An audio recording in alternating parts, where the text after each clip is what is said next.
మధ్యాహ్నం భోజనానికి ఏమేమి వెరైటీస్ చూసేద్దామా.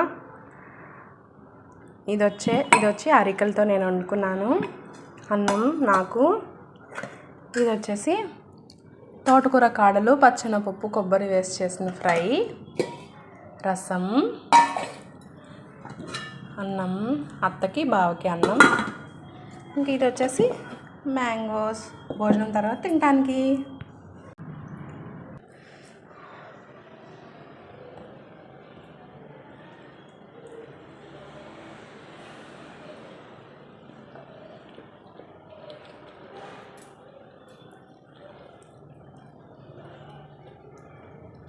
ఈ కర్రీ ఏంటి ఎలా చేశాను అనేది అంతా మన యూట్యూబ్ ఛానల్లో ఉంది, వెళ్ళి చూసేయండి.